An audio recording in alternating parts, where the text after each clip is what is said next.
masuk.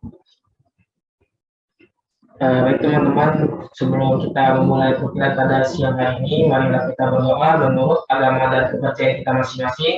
Berdoa dimulai.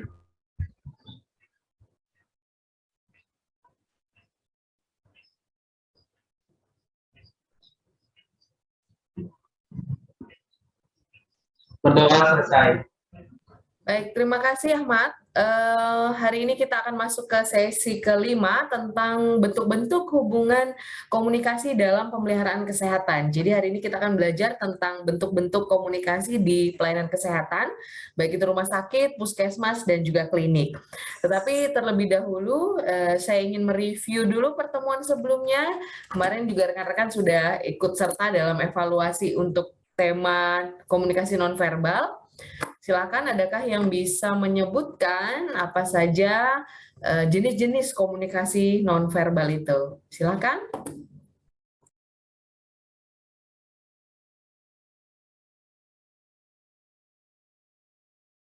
Assalamualaikum warahmatullahi wabarakatuh. Izin masuk, Ibu. Waalaikumsalam. Waalaikumsalam. Silakan, Sela. Mungkin dari catatan dari video yang video YouTube yang kemarin Ibu berikan, saya sedikit ada mencatat. Maaf kalau salah ya, Bu. Untuk yang di sini, menurut Habley pada tahun 1993, jenis komunikasi nonverbal terbagi menjadi yang pertama ada kinesik atau gerak tubuh sebagai bentuk komunikasi, yang dimana kinesik ini terbagi menjadi 4, ada gestur atau postur, yang dimana penegasan atau gerak tubuh. Yang kedua ada body movement, yang dimana memposisikan bentuk tubuh. Kemudian ada ekspresi muka atau gerak pada wajah, contohnya seperti alis yang dinaikkan. Kemudian ada gerak mata. Selanjutnya recording in progress. Pada kategori postur tubuh atau yang dijelaskan oleh Givens pada tahun 2000, yang pertama itu ada forward lean atau condongan ke depan, kedua ada drawing back atau tuning, menarik diri ke belakang, yang dimana artinya itu pergi atau membalik badan. Kemudian ada expansion atau mengembangkan anggota tubuh, kemudian ada forward atau leaning turn atau tubuh condong ke depan, ada bowed head, kepala memundur, dropping shoulder atau apa ini? Kemudian ada sunken chest, dada membungkuk, atau biasa bermakna depresi atau tertekan. Kemudian ada fungsi kontak mata. Ada. Oke, singkat saja, Sela. Ya, Bu. Selanjutnya ada prosemik atau bagaimana kita menggunakan.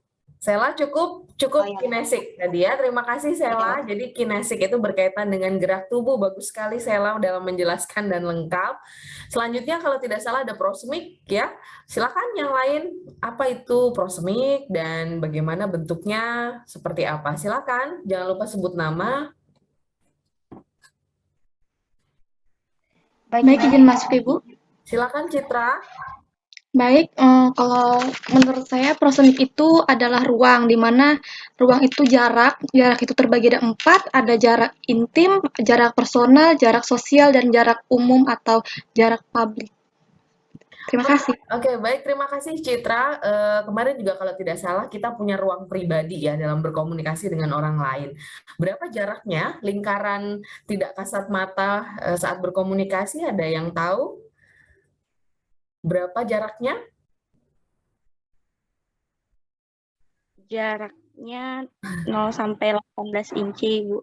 Oh, itu yang intim ya. Tapi untuk yang ruang tak kasat mata, saat kita merasa aman begitu dengan komunikasi dengan orang lain, ada yang tahu? Berapa sentimeter? 45 cm, Ibu. Oke, 45. Terima kasih, Angel. Oke, jadi tadi sudah ada kinesik, prosemik, dan selanjutnya ada paralinguistik. Adakah yang bisa menjelaskan paralinguistik? Saya, Ibu. Silakan, Angel. Baik, Ibu. Di sini saya akan menjelaskan tentang paralinguistik. Paralinguistik itu bagaimana suara berperan dalam menginterpretasikan pesan kita. Kualitas suara, kecepatan,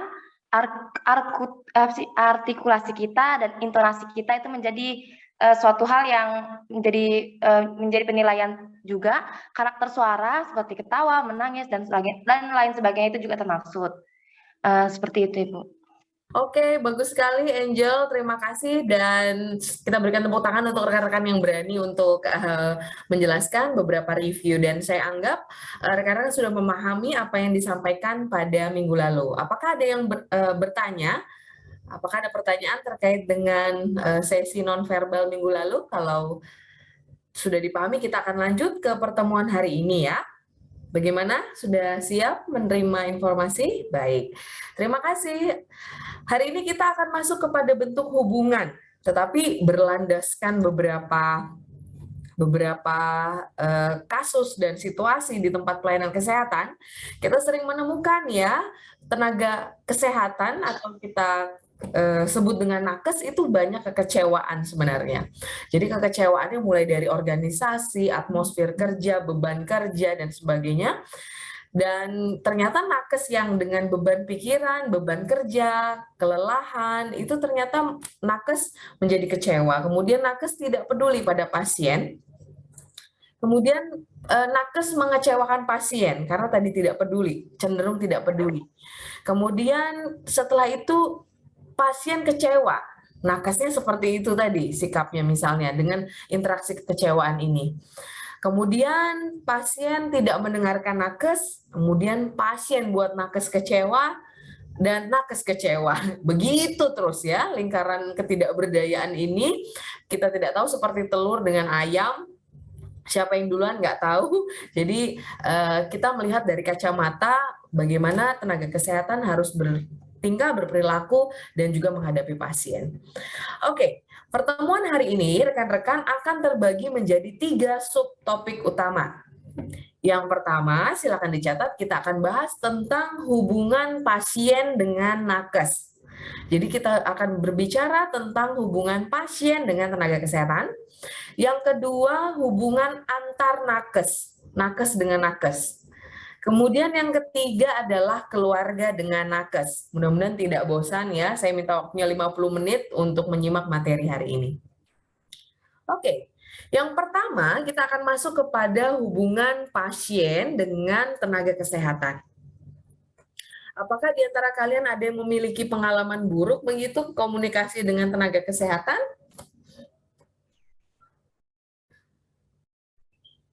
Oke, tidak ada. Baik. Saya akan coba di sini ditinjau dari kewajiban dari pasien dan juga tenaga kesehatan. Kalau kita lihat bahwa pasien itu wajib memberikan informasi dengan lengkap, benar, dan jujur. Jadi misalnya terkait dengan kondisi kehamilan di luar nikah misalnya, hal itu perlu disampaikan dengan jujur dan lengkap. Kemudian yang kedua, mematuhi aturan yang ada di sarana pelayanan. Jadi kalau misalnya kalian masuk ke sebuah rumah sakit, ada aturan-aturan. Contohnya aturan apa? Aturan apa biasanya? Kalau Anda sebagai keluarga pasien, jam besuk misalnya, atau parkir kendaraan, atau prosedural, BPJS, dan sebagainya. Yang ketiga, memberikan imbalan. Ini bagi mereka yang tidak mendapatkan asuransi dari pemerintah. Nah, berbeda dengan kewajiban tenaga kesehatan. Jadi seorang tenaga kesehatan itu wajib memiliki SIP atau surat izin praktek, atau kalau kita istilahnya STR, surat tanda registrasi. Kita teregistrasi oleh negara begitu. Kemudian kita mengikuti standar pelayanan, standar prosedur operasional, etika yang ada di Yankes. Kita juga perlu menghormati hak pasien dan mengutamakan keselamatan. Ini kalau kita berkaca dari kondisi rumah sakit, rekan-rekan ya. Nah, sekarang haknya apa? Coba kalian baca.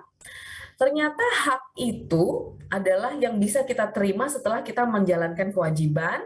Jadi dalam pasien itu pertama mendapatkan edukasi pasien, memperoleh informasi dan edukasi. Mendapatkan pelayanan yang aman, memilih laboratorium, itu semua hak pasien. Memperoleh akses pelayanan, rahasia. Kemudian ada yang disebut informed consent. Ada yang tahu informed consent, rekan-rekan? Surat persetujuan. Oke, baik. Surat persetujuan, surat izin melakukan suatu tindakan, ya, pernyataan pribadi bahwa memberikan izin, kemudian menolak tindakan apabila ada tindakan-tindakan yang mengarah kepada misalnya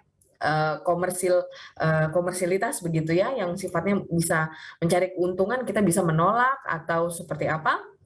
Kemudian kita menggugat, memperoleh rekam medik, kemudian menolak bimbingan rohani, kan ada beberapa rumah sakit yang berbasis agama ya, itu juga kita bisa menolak apabila tidak mau menerima bimbingan rohani, dan mengeluhkan pelayanan di media cetak atau elektronik. Berbeda dengan nakes, rekan-rekan, kalau rekan baca bahwa tenaga kesehatan itu berhak untuk mendapatkan imbalan. Kemudian menolak mengungkapkan rahasia pasien, kecuali pasien tersebut yang membongkar atau menyampaikan di publik, maka mereka dianggap melepaskan hak pasal 44 rumah sakit. Mendapat perlindungan, ya, perlindungan ini juga kaitannya dengan OP, organisasi profesi. Kalau dokter ada ID, misalnya perawat ada PPNI, kemudian Promkes ada PPPKMI, nah itu semuanya bisa membantu untuk melindungi hak-hak dari tenaga kesehatan. Oh iya, mungkin dari kampung. Kawamu ya. Audi, Kamu ada. silence. Audi Kristiania Toding. Oke, mohon bisa di-mute ya. Tidak ukti. Kita ini nggak ada pakai.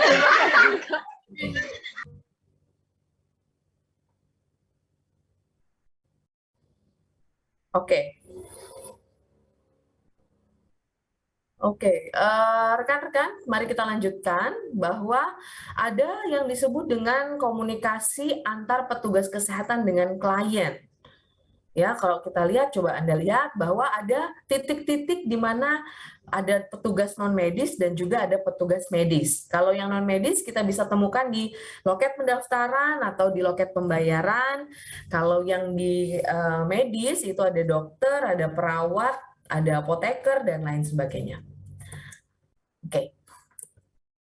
Nah, ini yang menjadi bagian dari elemen-elemen kunci pada saat kita melakukan komunikasi di tempat pelayanan kesehatan. Saya ambilnya dari Schiavo, jadi ada 8 kunci keberhasilan komunikasi di pelayanan kesehatan. Yang pertama adalah evidence base. Evidence base ini adalah penyedia pelayanan harus menggunakan data petunjuk profesional, data statistik dalam mengambil suatu keputusan. Jadi kalau misalnya terdiagnosis penyakit X, maka ya kita harus mengikuti prosedur dari penyakit tersebut, tidak boleh menyimpang. Kemudian yang kedua adalah audience spesifik, yaitu informasi harus akurat, konsisten, mau nanti yang akan menjaga perawat yang staf perawat di shift 1, shift 2, shift 3, maka semuanya harus sesuai informasinya. Dan biasanya yang paling banyak untuk memberikan informasi kepada pasien secara langsung itu kebanyakan adalah perawat, ya. Karena mereka langsung bertemu dengan pasien. Berbeda dengan kita, kalau kita ini ada juga ranahnya di rumah sakit, tetapi skalanya adalah di tingkat keluarga dan institusi. Jadi tidak bertemu pasien. Tapi kalau kita kebanyakan di masyarakat. Makanya kalau kita lihat Kesmas itu peluang kerjanya lebih besar, karena bayangkan di satu rumah sakit ada membutuhkan sanitarian, di dalamnya juga ada promotor kesehatan untuk PKRS, kemudian ada unit-unit sanitasi, unit gizi, unit K3, jadi memang ruang lingkup Kesmas memang lebih banyak. Oke, kita lihat selanjutnya yang ketiga adalah behavior center. Kalau dari kata behavior berarti mengarah kepada upaya apa? Oke, perilaku. Perilaku. Baik, terima kasih Nur. Jadi arahnya kepada perilaku. Perencanaan program pelayanan kesehatan khususnya di masyarakat, indikator yang utama adalah kita mengubah perilakunya.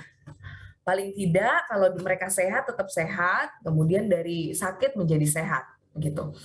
Kemudian yang keempat adalah patient center. Bagaimana kita melihat kondisi keparahan, daya tahan pasien, dan biasanya aspek psikologi yang lebih diutamakan dalam aspek keempat ini. Sehingga penting seorang tenaga kesehatan itu memberikan komunikasi-komunikasi yang sifatnya mendorong, memotivasi pasien. Yang kelima adalah praktikal. Seorang komunikator kesehatan itu harus menguasai dan mengerti materinya. Jadi kalau misalnya tidak memahami, biasanya akan kesulitan. Yang keenam adalah easy to implement. Artinya tenaga kesehatan itu harus memiliki pengalaman dalam praktek. Kalau Kesmas gimana? Kalau Kesmas harus setelah lulus itu paling tidak harus memiliki pengalaman kerja 1 tahun. Ini contoh. Berbeda lulusan S1 Kesmas Promkes, peminatan Promkes, dengan D4 Promkes. Kalau D4 Promkes, mereka sudah selama pendidikan itu mereka terjun. Mereka memang didesain untuk praktikal, tetapi kita di sini didesain untuk menjadi perencana, desainer dalam membuat suatu strategi kesehatan. Itu ya. Oke, lanjut. Ketujuh adalah multi-phase. Jadi kalau kombinasi intervensi komunikasi kesehatan ini juga perlu dikombinasikan dengan opini pemimpin. Jadi nggak bisa kita cuma sendirian, tapi kita harus kolaborasi. Baik itu kolaborasi dengan pimpinan institusi maupun dengan lintas profesi. Makanya ada yang disebut dengan interprofessional collaboration. Ya, tidak ada di slide. Jadi rekan-rekan, jadi interprofessional collaboration itu kolaborasi dalam mengupayakan kesehatan pasien oleh 2 atau 3 profesi sekaligus. Jadi misalnya di dalamnya ada dokter, ada perawat, ada psikolog, ya, ada tenaga-tenaga praktikal lainnya. Yang kedelapan adalah konsisten, rekan-rekan. Jadi pesannya harus sama, konsisten, tidak boleh ada yang berbeda. Ya ini tadi saya bilang, baik mereka yang di shift pertama sampai shift malam, ya harus konsisten untuk menyampaikan kondisi dari pasien atau audiens. Nah, hubungan antara pasien dengan tenaga kesehatan itu sebenarnya luas sekali, ya luas sekali.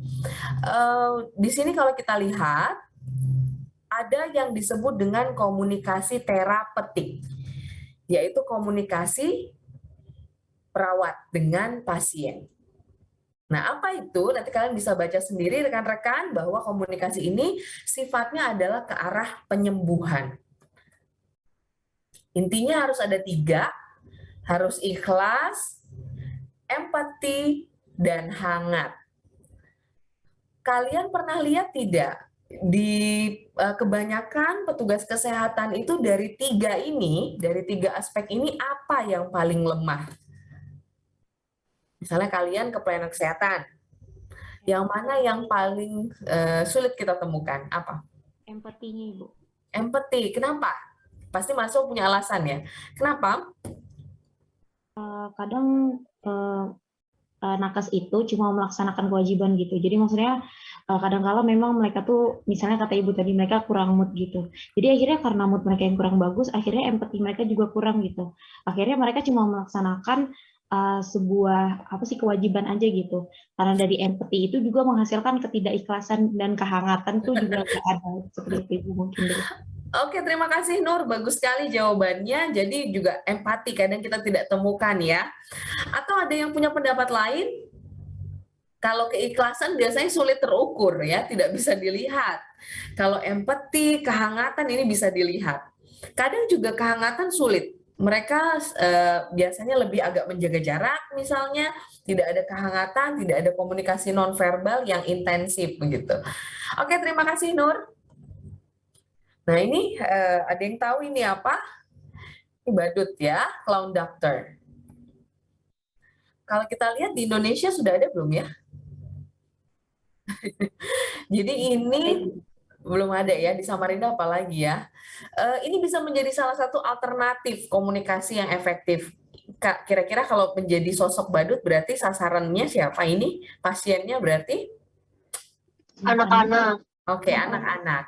Jadi rekan-rekan juga bisa mengadaptasi kalau misalnya memberikan pendidikan kesehatan kepada anak-anak, mungkin bisa membawa badut atau misalnya komunikasi nonverbal secara fisik juga bisa membawa balon, membuat atmosfer suasana ruangan menjadi lebih nyaman untuk anak-anak. Itu juga bagus ya. Nah, saya akan memutarkan beberapa video. Di sini saya akan memutarkan satu video yang menggambarkan tentang komunikasi nakes dengan pasien. Mudah-mudahan lancar, bisa didengarkan oleh semuanya. Dan mohon disimak apa yang menjadi kekurangan atau kelebihan dari komunikasi pasien dengan nakes ini. Oke, kita coba dulu suaranya. Terdengar? Terdengar, Ibu. Oke, baik. Mudah-mudahan tidak putus-putus ya.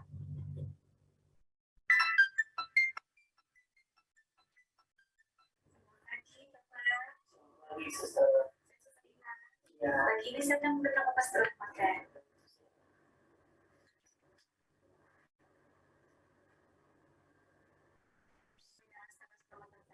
Kalau Bapak sebutkan namanya, saya berikan khusus tanggal lahir saya 23 Mei 1985. Untuk obat ini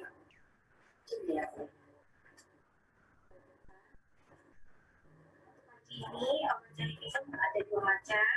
Yang pertama ranitidin, dosis 2 kali 150 mg. Obatnya secara oral, kemudian untuk lambung Bapak dosisnya 2 kali 500 mg. Jadi di dosis kemudian ada sambal. Ini sebenarnya 2 kali 500 mg. Sama makan. Untuk jadwal pemberian berikutnya sama juga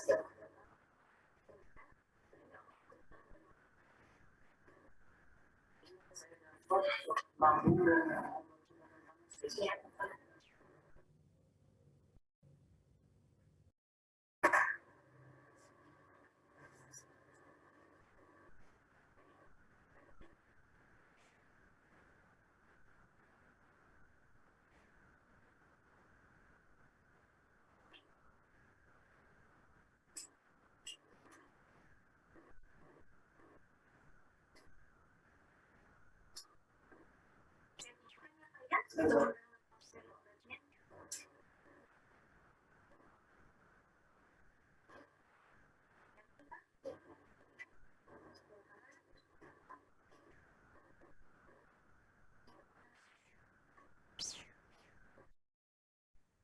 Oke, suaranya tidak terdengar jelas ya? Tidak, Ibu. Tidak, Ibu. Oke, sebentar, sedikit lagi ya. Kita coba, kita melihat dari gaya verbalnya saja, non-verbalnya ya. Kita mengidentifikasi dari non-verbalnya saja. Oke.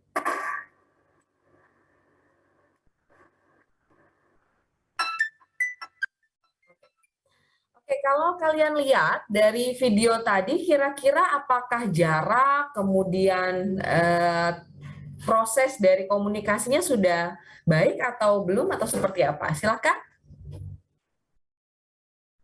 Ada yang punya pendapat? Mohon maaf tadi agak terputus-putus atau tidak jelas. Izin masuk, Ibu. Silakan, Nur. Baik, Ibu. Mungkin dari saya kalau bentuk komunikasinya itu sudah jelas gitu. Mungkin karena memang kurang suaranya tidak terlalu terdengar gitu. Jadi untuk komunikasinya sendiri secara verbalnya sudah lumayan jelas gitu. Oke. Tapi dari saya tuh mungkin kalau dari 3 poin yang sebelumnya Ibu sebutkan itu kurangnya ada kehangatan, itu tidak ada menurut saya, Ibu. Kenapa? Karena kan maksudnya kehangatan itu adalah dari bagaimana pembawaan nakes kepada pasien gitu.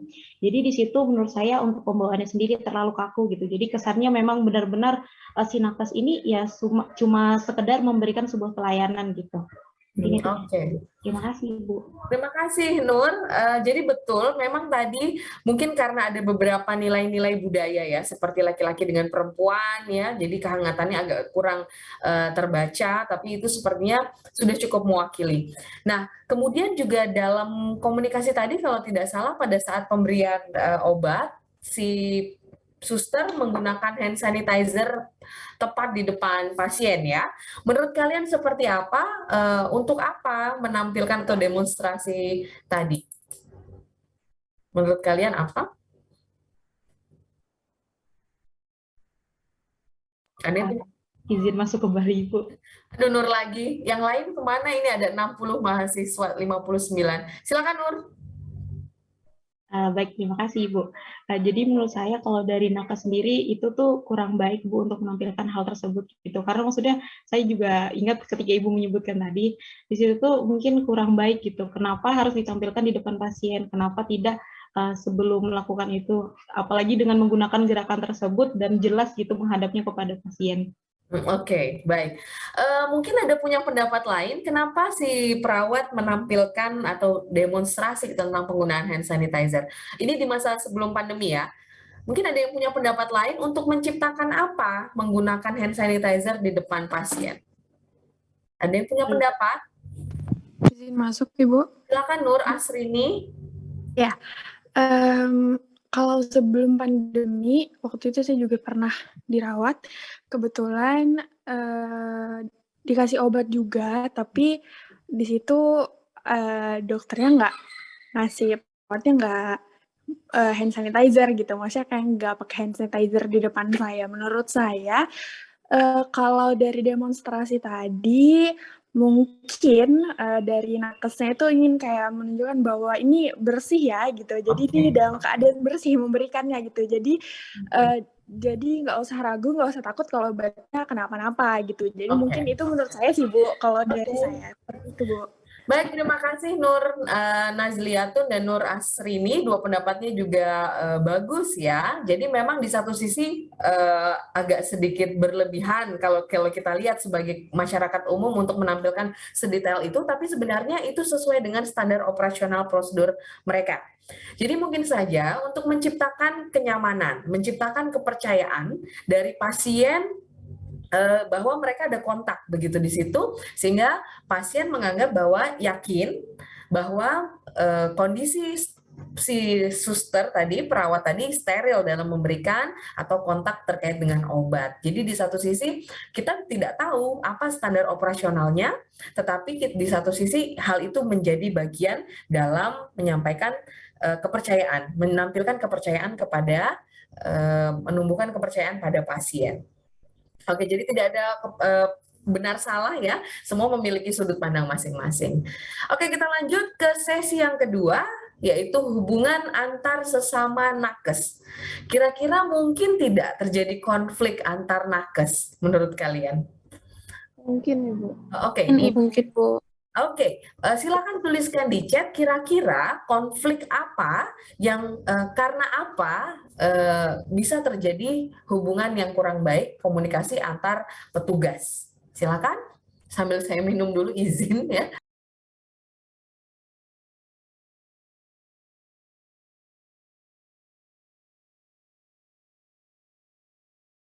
Oke, saya akan coba bacakan. Ada ketidaksamaan pendapat, oke, salah paham, salah diagnosis, oke, perbedaan pendapat, salah paham banyak ya. Kesalahan input administrasi berarti bukan ranahnya medis, itu non medis ya kalau administrasi. Beda keinginan, wah ini keinginan apa? Salah paham, komunikasi, kemudian ada keluhan, perbedaan pendapat ya, ini sering terjadi perbedaan pendapat. Kemudian salah tanggap, oke, bisa saja, kita akan coba lihat. Baik, terima kasih kepada rekan-rekan yang sudah memberikan komentar di kolom chat. Nah, kita pertama harus tahu dulu sejarahnya bahwa tenaga kesehatan itu banyak. Jadi ada tenaga medis. Tenaga medis itu ya dokter, dokter gigi, dan ini sepertinya udah diperbaiki ya, sudah direvisi di tahun 2004, Undang-Undang tahun 2004, saya mohon maaf belum menampilkan, tetapi intinya bahwa tenaga kesmas ya ada epidemiolog, entomolog, Entomolog tahu ya, epidemiolog, entomolog ini arahnya ke epidemiologi, kalau yang entomolog ini yang perseranggaan begitu ya, penyebaran penyakit berbasis binatang, mikrobiolog kesehatan, penyuluh kesehatan atau sekarang namanya promosi kesehatan dan ilmu perilaku, jadi tenaga promotor, kemudian tenaga gizi, ada nutritionist, ada dietitian, kemudian ada keterapian fisik, ada keteknisian medis, kefarmasian, dan keperawatan. Keperawatan dan kebidanan juga sudah pecah ya di undang-undang terbaru, jadi ada tenaga keperawatan sendiri, ada tenaga kebidanan sendiri. Nah, rekan-rekan, profesi kesehatan itu bisa kita sebut sebagai salah satu tenaga yang krusial untuk membangun suatu negara atau daerah. Karena kenapa? Kesehatan pendidikan itu penting dan menjadi bagian masyarakat dalam memberikan pelayanan. Jadi ada pelayanan langsung di sana ke masyarakat. Cirinya apa? Jadi mereka memiliki solidaritas, ada kerjasama sesama rekan seprofesi, kemudian harus ada organisasi profesi yang menaungi, kemudian memiliki pelayanan, ada penguasaan keterampilan tertentu. Ya, kalau Kesmas, kalau kita lihat memang keterampilan yang harus dimiliki manajerialnya itu sangat banyak, komponen manajerialnya. Tetapi kalau saya di sini boleh bilang, promosi kesehatan sebagai bagian dari Kesmas itu memiliki 7 kualifikasi atau kompetensi khusus. Mulai dari komunikasi, advokasi, pemberdayaan masyarakat, pembiayaan preventif, kemudian hal-hal yang sifatnya manajerial. Ada kompleks okupasi, ada pekerjaan khususnya. Anak Kesmas boleh memberikan suntikan nggak? Nggak boleh. Nggak boleh, boleh atau enggak? Enggak, Ibu. Tidak, Ibu. Anak Kesmas boleh nggak ngukur tekanan darah? Halo? Tidak, Ibu. Anak Kesmas boleh nggak ngukur diabetes? Rapid diabetes? Ibu. Ini akan ada perubahan ya. Jadi saya termasuk bagian dari organisasi profesi di tingkat pusat. Jadi memang sekarang lagi ramai sekali. Untuk kompetensi Kesmas kira-kira boleh nggak? Masih ingat nggak 5 level prevention di sana? 5 level prevention, level and clock, di mana yang pertama adalah promosi kesehatan, kemudian ada, ayo dibuka lagi ya anak-anak ya, rekan-rekan. Jadi ada 5 tahapan level pencegahan, di mana salah satu level pencegahannya adalah diagnosis. Ya, jadi ada diagnosis dini dan prompt treatment sebelum mereka sakit. Begitu. Jadi masyarakat itu sebelum sakit kita perlu screening dulu tuh. Nah, screeningnya itu sebenarnya bisa menjadi ranah Kesmas karena tidak mengambil darah secara ini. Nah, tapi itu belum diatur di undang-undang sehingga kita belum bisa bilang bahwa Kesmas itu nggak boleh mengukur tekanan darah dan lain-lain. Banyak kok sekarang yang dijual misalnya gitu ya, alat pengukur hipertensi dan masyarakat umum sendiri yang pakai. Jadi sebenarnya kita akan tunggu. Halo, apakah suara saya jelas? Oke, Kasih, Bu. jadi kita akan lihat apakah boleh atau tidak. Karena kenapa? Karena itu menjadi bagian kompetensi kita, screening. Kan kita kalau mau tahu bagaimana tekanan darah, maka kita perlu melakukan hal itu. Cuma memang ada yang disebut dengan tadi yang saya bilang collaboration, maka kita tidak bisa bekerja sendiri ya. Memang kita ilmu semesta alam, ya dilempar ke hutan aja kalian hidup begitu ya. Tahu tentang lingkungan, tahu tentang matematika, tahu tentang kesehatan reproduksi dan lain-lain. Jadi itu ada standar pelayanan. Nah, ini kalau kalian lihat ya, ini beberapa bentuk komunikasi di rumah sakit. Kenapa sih mereka saling berkaitan? Ini contoh saya ambil dokter dengan perawat, rekan-rekan. Jadi kalau dokter itu butuh perawat untuk memberikan data-data asuhan keperawatan. Artinya proses-proses selama masa penyembuhan itu semua ada di perawat datanya. Tetapi perawat juga butuh dokter. Kenapa? Untuk mendiagnosis secara pasti apa yang perlu diberikan untuk pasien. Kemudian Butuh gizi ya butuh. Untuk apa? Untuk menyesuaikan dengan gizi, nutrisi harian dan sebagainya. Jadi komunikasi antar petugas itu ada di setiap elemen. Oke, di sini ada 3 hubungan. Kalau tadi dokter dengan perawat, sekarang kita coba lihat perawat dengan perawat. Kalau perawat dengan perawat, ada 3 bentuk hubungan. Yang pertama ada hubungan profesional, jadi tanggung jawab sesama mereka kapasitasnya dalam memberikan pelayanan. Ada hubungan secara struktural. Biasanya di dalam satu unit itu ada yang namanya kepala ruangan, KARU. Jadi kepala ruangan itu biasanya membawahi beberapa staf keperawatan. Nah, itu menjadi ada jenjang. Ada kepala ruangan, ada stafnya. Beda dengan yang interpersonal, di mana tidak membawa-bawa hubungan komunikasi mereka itu tidak membawa-bawa pekerjaan, tetapi memang murni sebagai human, manusia, ya, berhubungan sosial satu sama lain. Oke, saya akan memutarkan video kedua.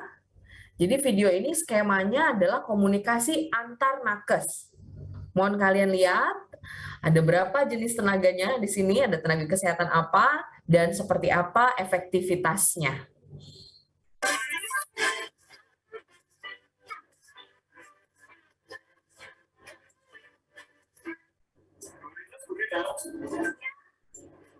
Ini besok kita masuk di sini.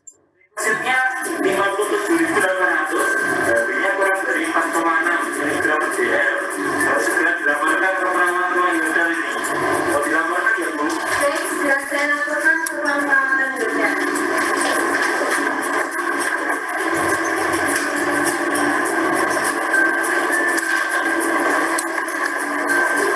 Halo Yudha, selamat pagi. Halo, selamat pagi. Saya Bu Rihan dari instalasi laboratorium. Iya Bu ini. Ini dengan ruang perawatan Yudha. Iya Bu, ini dengan saya sendiri Yoyo. Iya.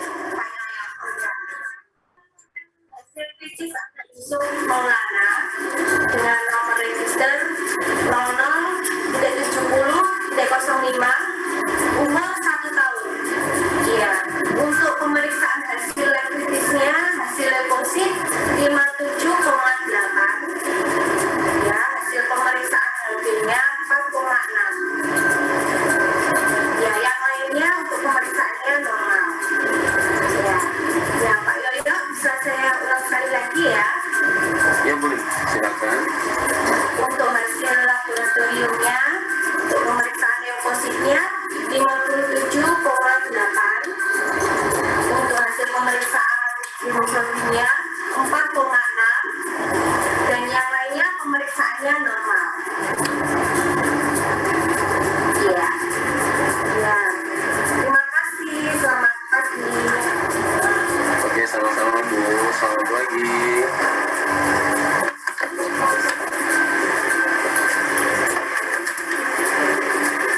Selamat pagi Dok. Selamat pagi. Ini dengan saya Yoyo dari ruang Yudha. Iya. Ada apa Pak? Ini melapor besok Maulana dengan keadaan kritis.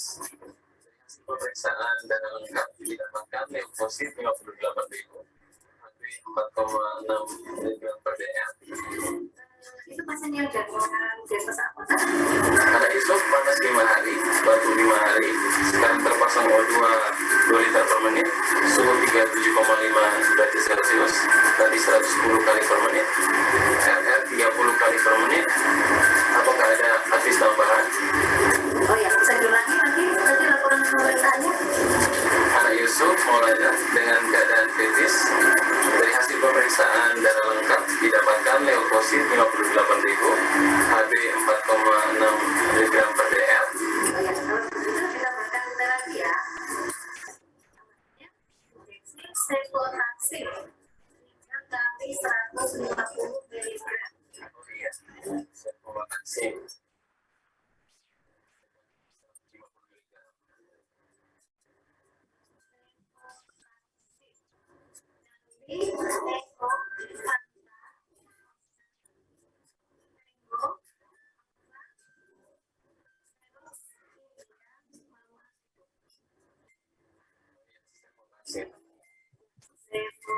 So,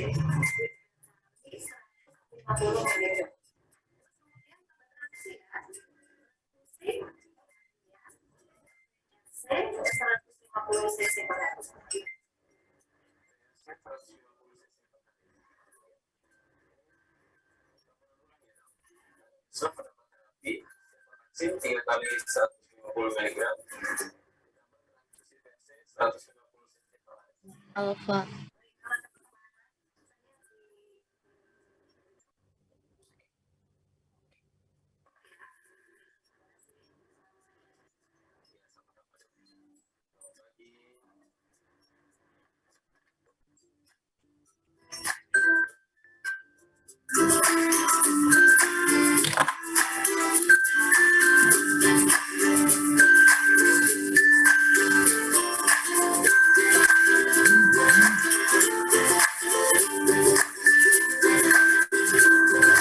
Oke, baik, terima kasih. Mohon maaf, nanti mohon rekan-rekan bisa menyaringkan volume yang ada di PC masing-masing ya. Siapa tahu suaranya kecil karena itu. Baik, terima kasih. Pertanyaan saya berikutnya, rekan-rekan, kira-kira tadi dari SBAR tadi, Situation, Background, Assessment, and Recommendation, ada berapa tenaga kesehatan yang terlibat di sana? Ada 3, Ibu. Oke, siapa aja? Petugas lab, perawat penanggung jawab pasien, dan dokter penanggung jawab pasien. Bagus ya. Jadi kalau kita lihat ada analisnya di sana untuk hasil laboratorium, ya, ada laborannya, kemudian ada perawatnya juga, kemudian ada dokter. Jadi ada kolaborasi di sana. Dan menggunakan alat komunikasi telepon. Oke. Kira-kira gangguan apa yang bisa terjadi dengan komunikasi seperti itu tadi? Jaringan, Ibu. Jaringan atau mungkin ada lagi? mispersepsi, Ibu. Oke, ada Salah tangkap. Oke, betul, salah tangkap, apalagi? Itu aja. Makanya tadi kalau kita lihat ada beberapa penguatan yang dilakukan oleh ibu dokternya tadi ya, dokter penanggung jawab dengan menguraikan satu persatu huruf dari obat yang akan diberikan. Nah, sekarang pertanyaan saya mungkin kembali ke pertemuan kedua. Dari hasil komunikasi tadi antar nakes tadi, model komunikasi apa yang tepat menurut kalian untuk menjelaskan gambaran komunikasi tadi? Kan sudah belajar ya model-model komunikasi. Ya. Yang paling cocok apa? Transaction communication, Ibu. Oke, transaction, alasannya? Adanya kesinambungan antara dari lab, kemudian dari PPJP, kemudian ke DPJP. Oke, bagus Melanie, transactional model. Ada lagi yang punya pendapat lain? Bisa menggunakan model apa lagi untuk gambaran tadi? Menarik. Mungkin model Shannon Weaver, Ibu. Bagus, Karena Winda. ada medianya tadi tuh kan telepon genggam itu. Kan di model Shannon Weaver tuh ada noise atau gangguan seperti itu. Oke, bagus Winda. Jadi tadi menggunakan telepon ya, menggunakan telepon. Shannon Weaver, ada lagi yang punya pendapat lain? Kalau speech communication cocok nggak ya kira-kira? Speech communication ada feedback nggak? Ayo kelompok speech communication. Ada, Ibu. Ada. Jadi sebenarnya kita bisa lihat semua bisa menggunakan model apapun, tergantung dari indikator yang mau kita ambil. Oke, bagus rekan-rekan. Itu tadi untuk sesi yang kedua terkait dengan hubungan antar tenaga kesehatan. Nah, sekarang kita masuk ke sesi terakhir, yaitu sesi yang membahas tentang hubungan keluarga dengan nakes. Jadi kira-kira kalau ini masalah yang sering terjadi apa ya? Tuliskan di chat. Apa masalah yang sering muncul ini? Ini biasa curhat nih, silakan. Kira-kira apa potensi hambatan yang memicu adanya konflik dalam komunikasi keluarga dengan nakes? Silakan tuliskan di kolom chat.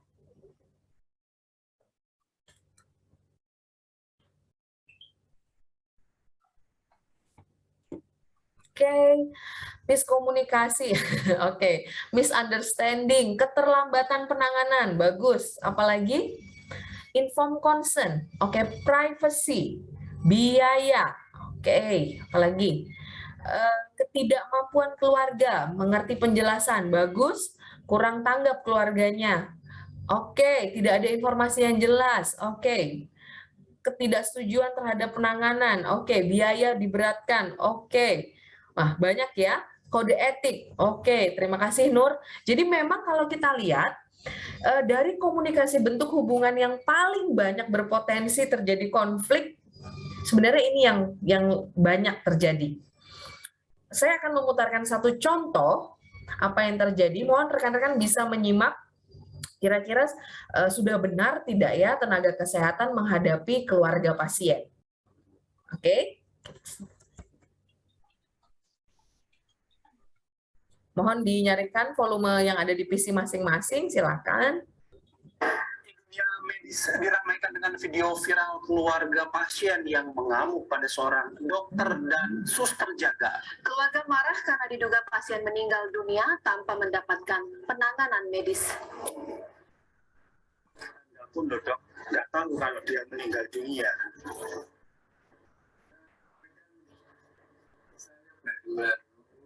Video berdurasi 3 menit 10 detik ini menggambarkan keluarga pasien yang marah kepada dokter dan perawat di sebuah rumah sakit di Sidoarjo. Tahu memang dilaporkan atau enggak? Dengan suara seorang pria dan wanita yang memarahi dokter dan perawat. Keduanya menyesalkan sikap dokter spesialis dan perawat yang tidak mengetahui jika pasien sudah meninggal dunia ketika penanganan medis berlangsung. Diduga pasien sudah dalam keadaan meninggal dunia dan masih mendapatkan suntikan dari perawat.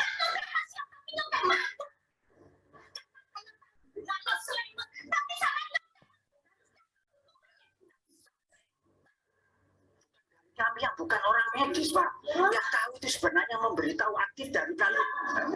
Peristiwa ini terjadi pada 20 Desember 2017 lalu, sesaat setelah pasien bernama Suparia, warga Ketegan, Taman Sidoarjo, meninggal dunia. Keluarga sudah 2 malam, pasien tak mendapat penanganan apapun untuk menghentikan sakit kepala yang dideritanya. Pasien yang sakit dari mana? 19 Januari lalu, rumah sakit hanya menyampaikan sebuah surat yang berisikan penanganan pasien pada hari itu telah sesuai dengan prosedur yang berlaku dan kematian pasien merupakan takdir. Sidoarjo, Jawa Timur, Humaydi, TV One mengabarkan. Oke, rekan-rekan. Mudah-mudahan tadi sudah ditangkap ya. Permasalahannya apa tadi kira-kira?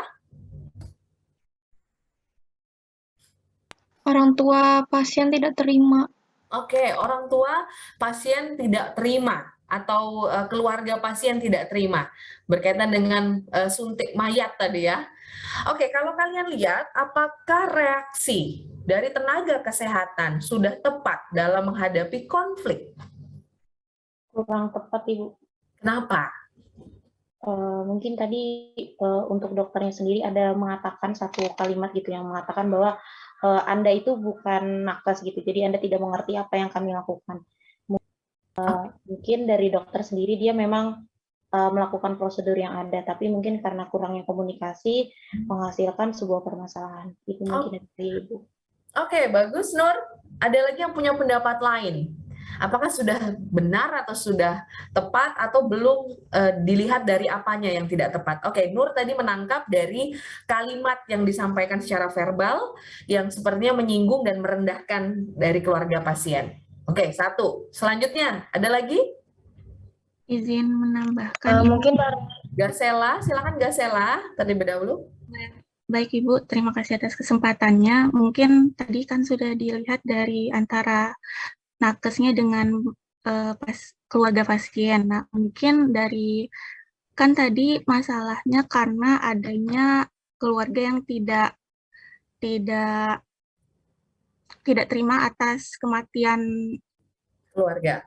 Anggota keluarganya yang dokter pun atau dari dokter atau perawat pun juga tidak tahu keadaan terakhirnya itu bagaimana, padahal sudah dilayani sesuai dengan mungkin prosedur atau SOP-nya. Jadi mungkin di sini ada juga miskomunikasi antara si perawat dengan dokter. Mungkin Oke. seperti itu, Ibu. Yang Oke. menyebabkan Mhm. dokter dan perawat yang terakhir masuk ke ruangan itu tidak mengetahui apa sih prosedur yang terakhir dilakukan pada pasien tersebut. Mungkin Oke. seperti itu. Baik, terima kasih Gasela. Tadi sudah kalimat, kemudian ada persepsi dan juga miskomunikasi mungkin dari alur perpindahan shift misalnya. Oke, kemungkinan itu bisa terjadi. Selain itu apa lagi? Mungkin tingkah laku, Bu, Oke. atau perilaku yang diberikan dari tenaga kesehatan, yang dimana di sini, yang di video yang saya lihat itu seolah tenaga kesehatan ini acuh tak acuh yang untuk menyampaikan sesuatu sehingga membuat keluarga pasien itu malah makin marah. Oke, Sela kemarin sudah belajar ya pertemuan minggu lalu kita sebutnya bukan tingkah laku tapi kita sebutnya apa? Komunikasi nonverbalnya, gesturnya, kinesiknya. Ya, oke. Kenapa? Karena kalau kita lihat, coba kita lihat ya, sebenarnya pasien di sini keluarga pasien juga salah, merekam tanpa izin. Tetapi kalau kita dari kacamata tenaga kesehatan, harusnya tenaga kesehatannya gimana? Apa gesturnya? Harusnya seperti apa? Berdiri, Bu. Berdiri. Oke, ada lagi? Dan menyampaikan sesuatu dengan baik mungkin, Ibu. Iya. Dengan nada rendah mungkin, Ibu. Menatap lawan bicara, Bu. Gimana nih, Lu? Menatap lawan bicara. Oke, menatap lawan bicara. Bagus ya. Jadi bersikap apa lagi? Bersikap tenang. Bersikap tenang. Iya. Jadi tidak melihat ke sana kemari, tetapi sebaiknya dibawa si keluarga ini ke ruang tertentu misalnya untuk dibicarakan secara internal. Jadi tidak di luar seperti itu, tapi diajak, tapi mungkin bisa jadi baku hantam ya kalau itu terjadi di beberapa daerah keluarga dengan nakes gitu. Tapi seperti itu. Jadi paling tidak harus menampilkan gestur untuk empati. Berdiri, mendekati keluarga, mengajak untuk ke ruang tertentu untuk membicarakan hal ini lebih dalam dengan bukti-bukti yang diberikan. Oke, terima kasih. Jadi permasalahan di keluarga dengan nakes itu banyak rekan-rekan, tapi intinya adalah proses internal baik dari sisi keluarga itu yang harus dipahami oleh si tenaga kesehatan, budaya. Jadi tenaga kesehatan harus sensitif terhadap budaya dari pasien atau keluarga. Kemudian nilai-nilai tertentu. Ini terjadi pada saat waktu itu saya baru melahirkan. Jadi cerita ini karena bayi di salah satu rumah sakit ini perlu diobservasi 1 kali 24 jam. Jadi tidak boleh ketemu dengan ibunya. Saya juga heran kenapa tidak dirawat gabung. Jadi pada saat ke kamar bayi ternyata ada keluarga atau suami atau ayah dari bayi tadi yang memberikan madu kepada bayi. Di situ ada dokter. Dokter tadi marah-marah dengan si bapak tadi di depan saya, di depan beberapa orang lainnya. Kira-kira udah tepat belum ya yang dilakukan dokter tadi? Karena bayi kan tidak boleh diberikan apapun selain ASI kan? Nah tadi terlihat oleh dokter memberikan madu. Apa yang harus dilakukan? Tidak tepat, Ibu. Marah-marah tetap tidak tepat ya, walaupun untuk keselamatan si bayi ya. Gimana pandangan kalian? Mungkin harusnya dia itu berbicara dengan yang sopan, Ibu, karena kan banyak orang juga yang menonton. Orang yang diceramahi juga mungkin akan malu, Ibu, karena kan banyak yang lihat bahkan nggak kenal sama sekali yang menonton dia itu, Bu.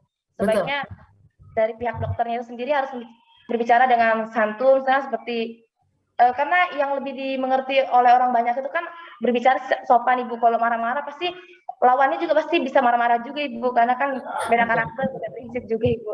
Oke, disinilah tugas tenaga kesehatan masyarakat atau tenaga promkes di sini tugasnya. di mana ada, karena itu masih ruang lingkup rumah sakit, maka peraturan di rumah sakit lah yang diberlakukan. Masalahnya di ruangan tersebut tidak ada komunikasi nonverbal dalam bentuk tulisan atau poster yang menghimbau bahwa tidak boleh memberikan bayi selain ASI. Nah, itu tidak ada. Jadi di sini sebenarnya tugasnya untuk membangun nilai-nilai yang ada di unit pelayanan kesehatan.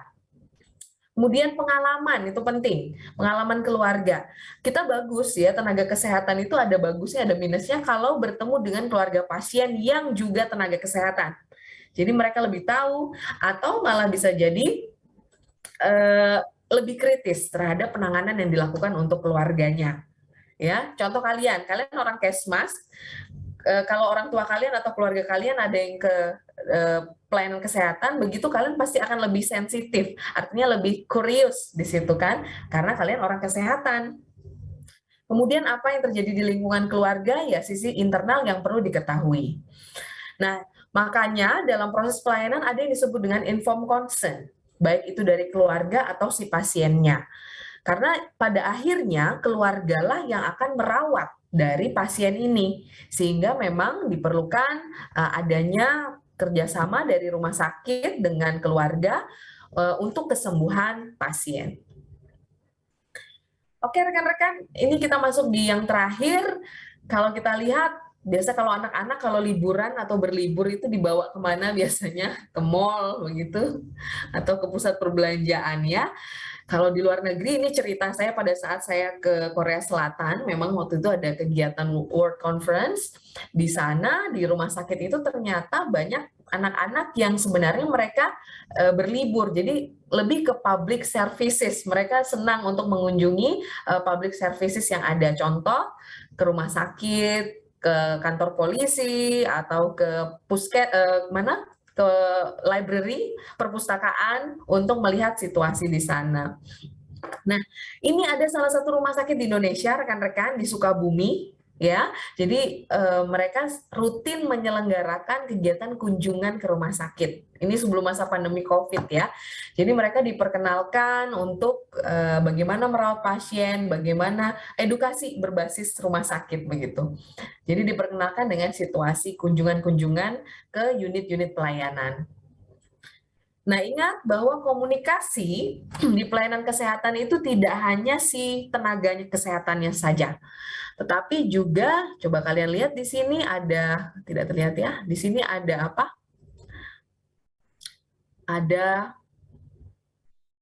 pesan-pesan kesehatan. Nah, itu juga menjadi bagian dari komunikasi nonverbal dan juga komunikasi di pelayanan kesehatan. Pasien atau keluarga itu jelas mana pintu masuk, mana pintu keluar, ada informasi apa, itu jelas. Dan ini semua merupakan peran dari tenaga kesehatan masyarakat atau promosi kesehatan. Oke, rekan-rekan. Ada pertanyaan sampai sini? Wah, ada yang bubuk siang ya. Oke, nggak masalah. Saya ucapkan terima kasih banyak rekan-rekan atas waktu. Oke, Gasela mungkin mau bertanya. Silakan Gasela. Baik Ibu, sebelumnya mohon maaf apabila memotong pembicaraan Ibu. Silakan. Baik, jadi beberapa minggu lalu mungkin teman-teman juga pernah membaca suatu berita dari Twitter ya Ibu, mengenai husband stitch. Jadi seperti luka jahitan setelah melahirkan begitu Ibu. Tapi menurut yang saya baca itu si pasien itu tidak tahu kalau misalnya jahitan itu diberikan setelah pasca melahirkan. Dari tim medisnya juga tidak ada statement yang mengatakan bahwa prosedur itu dilakukan. Namun si pasien ini merasa bahwa tindakan itu dilakukan pada bagian kemaluannya setelah melahirkan seperti itu Ibu. Nah, apakah hal ini misalnya dilakukan untuk kebaikan si pasien namun tidak diucapkan atau tidak diberitahukan dulu secara verbal kepada pasien ataupun dari pihak keluarga, apakah ini merupakan menyimpang dari bentuk hubungan komunikasi antara nakes dengan keluarga pasien seperti Ibu. Oke, baik. Terima kasih, Gasela. Pertanyaannya bagus sekali. Jadi memang beberapa di Twitter memang agak viral ya terkait hal itu. Kalau sudah masuknya ke ranah publik, konsumsi publik, maka hal ini harus ditangani oleh tenaga atau komisi etik dari organisasi profesi dan bisa menelusuri kronologis dari kejadian tersebut. Apakah hal ini menyimpang dari pelayanan yang diberikan, ataukah memang itu menjadi bagian dari prosedur. Sehingga kalau di sini saya tidak berani untuk menyampaikan apakah salah atau benar, karena di situasi tersebut perlu ada kajian-kajian untuk menelusuri ya, seperti investigasi terkait dengan kondisi tadi. Siapa yang bertugas untuk menyalahkan atau siapa yang berhak untuk bilang bahwa itu tidak benar, bahwa komisi etiklah yang nanti akan memutuskan. Sehingga kalau kita bilang, kita tidak bisa berpendapat akan hal itu. Jadi memang semuanya ada dalam kapasitas dari tenaga profesional tersebut. Jadi begitu Gasela dari saya.